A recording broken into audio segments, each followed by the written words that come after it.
বিদ্যালয়ের 5টি আলমারি ভেঙে দুঃসাহসিক চুরি করে পালানোর সময় সিসিটিভি ক্যামেরার ডিভিআর মেশিন নিয়ে পালালো চোর। ঘটনায় চাঞ্চল্য বিদ্যালয় চত্বরে। নদিয়া শান্তিপুর থানার অন্তর্গত নৃসিংহপুর উচ্চ বিদ্যালয়ে দুঃসাহসিক চুরির ঘটনায় রীতিমতো চাঞ্চল্য বিদ্যালয় চত্বরে।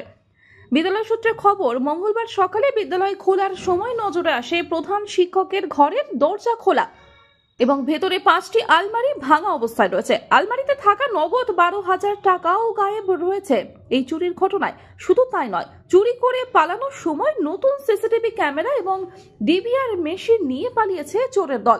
ঘটনাস্থলে শান্তিপুর থানার পুলিশ গিয়ে তদন্ত শুরু করে। বিদ্যালয়ের প্রধান শিক্ষক সৌমিত্র বিদ্যান্ত জানান, তার চাকরি জীবনে আর 4 দিন রয়েছে, তারই মধ্যে এই প্রথম বিদ্যালয়ে এরকম ঘটনা ঘটল। শুধু তাই নয়, এই চুরির ঘটনায় শান্তিপুর থানা এবং বিদ্যালয়ের সংশ্লিষ্ট দপ্তরে লিখিত অভিযোগ করবেন বলে জানিয়েছেন। যদিও চুরির ঘটনা প্রকাশ্যে আসতেই কে বা কারা এই চুরির সঙ্গে যুক্ত তার তদন্ত শুরু করেছে শান্তিপুর থানার পুলিশ। এসে দেখছি আমাদের সব হেডমাস্টারের ঘরের, আমার ঘরের 4-5টা যে আলমারি, সব কটা আলমারি ভাঙা এবং আলমারি লকারও ভাঙা। কিন্তু কোনো কাগজপত্র আমি আপাত দৃষ্টিতে যেটা দেখতে পাচ্ছি, এখনো পুরো হিসেব নিইনি, সবকিছু দেখিনি।